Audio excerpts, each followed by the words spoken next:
अगली खबर रायपुर से, जहां तहसीलदारों से नामांतरण का अधिकार छीना गया है। जमीन खरीदी के बाद नामांतरण की प्रक्रिया अब सरल हुई है। रजिस्ट्री होते ही भूमि और संपत्तियों का नामांतरण हो जाएगा।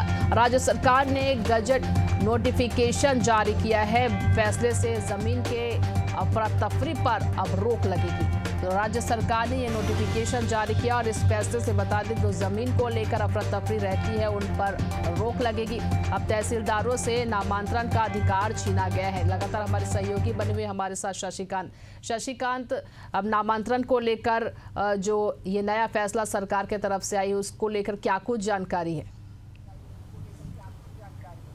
बिल्कुल, देखिए ललिता, राज्य सरकार ने जो तहसीलदार है उससे नामांकन का जो अधिकार, जो नामकरण का अधिकार है उसे छीना है। बताना चाहूंगा कि जमीन खरीदे के बाद जो नामकरण की प्रक्रिया है वो अब सरल हो गई है। लोगों को समस्याओं से अब नहीं जूझना पड़ेगा। पहले नामकरण अलग से कराना पड़ता था, तो अब रजिस्ट्री होते ही ऑटोमेटिक भूमि व संपत्तियों का नामकरण हो जाएगा। इसके लिए राज्य सरकार ने नोटिफिकेशन भी जारी कर दिया गया है। इस फैसले के बाद जो बंदरबाट या अफरा तफरी जमीन पर होती थी, जिस तरह से भूमाफिया या उनके साथ जो अधिकारी है मिलकर जो जमीन है उनको अफरा तफरी करते थे, तो ऐसे में अब सीधा नामकरण हो जाने से या इस तरह की जो अफरा तफरी होती थी उसमें कहीं ना कहीं अंकुश लगेगा। एक बड़ा फैसला इसे कहा जा सकता है। जी बिल्कुल। तो इस फैसले से जमीन को लेकर जो अलग अलग जगहों पर अफरा तफरी मची रहती थी उसको लेकर अब इस पर रोक लगाई है राज्य सरकार ने। शशिकांत बने रहेंगे हमारे साथ, आपसे और भी जानकारी